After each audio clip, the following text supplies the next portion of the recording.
জুলাই অভ্যুত্থানে পুলিশের গুলিবর্ষণ ও হত্যার ঘটনায় এ পর্যন্ত বাহিনীর মাত্র ৬১ জনকে গ্রেপ্তার করা হয়েছে। সারা দেশে ৭৬১টি মামলায় আসামির তালিকায় রয়েছে পুলিশের ১,১৬৮ জন সদস্য। এদিকে ১১ মাসে একটি মামলারও তদন্ত শেষ হয়নি। স্পর্শকাতর মামলা হওয়ায় তদন্তের সময় বেশি লাগছে দাবি পুলিশের। বিশেষজ্ঞরা বলছেন, পুলিশের বিরুদ্ধে মামলা তদন্তে রাষ্ট্রের সব স্টেক হোল্ডার নিয়ে আলাদা কমিটি করা উচিত।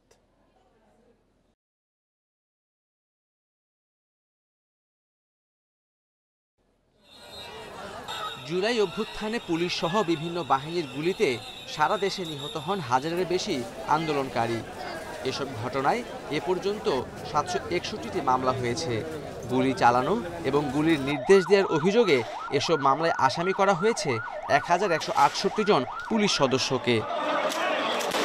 জুলাই হত্যাকাণ্ড ও গুলির মামলায় আসামিদের মধ্যে রয়েছেন ৭ জন সাবেক আইজিপি, ৪১ জন অতিরিক্ত আইজিপি, ১২ জন সাবেক ডিআইজি, ১১ জন বর্তমান ডিআইজি, ৪৯ জন অতিরিক্ত ডিআইজি, ৬৬ জন পুলিশ সুপার এবং বিভিন্ন পদের আরও ৯৮২ জন পুলিশ সদস্য। এর মধ্যে সাবেক আইজিপি আবদুল্লাহ আল মামুন, AKM শহীদুল হক, সাবেক ডিআইজি মোল্লা Nazrul Islam, additional SP Abdullah hill কাফি সহ এ পর্যন্ত ৬১ পুলিশ সদস্যকে গ্রেপ্তার করা হয়েছে। এদিকে প্রায় ১১ মাস পরেও কোনো মামলার তদন্ত শেষ হয়নি। তবে পুলিশ সদর দপ্তরের দাবি, স্পর্শকাতর এসব মামলায় পুলিশের সদস্যরা আসামি থাকায় তদন্ত নির্ভুল করতেই সময় নেওয়া হচ্ছে। মামলাসমূহকে অত্যন্ত গুরুত্ব সহকারে তদন্ত করা হচ্ছে। এটি আমাদের যারা ঊর্ধ্বতন কর্মকর্তারা রয়েছেন তারা একেবারেই নিয়মিতভাবে কিন্তু মামলাগুলো মনিটরিং করছেন যাতে একটি সুষ্ঠু এবং সুন্দর একটি তদন্ত প্রতিবেদন যেন আমরা উপস্থাপন করতে পারি। জুলাই অভ্যুত্থানের সব মামলার তদন্ত দ্রুত শেষ করা জরুরি বলছেন অপরাধ বিশ্লেষকেরা।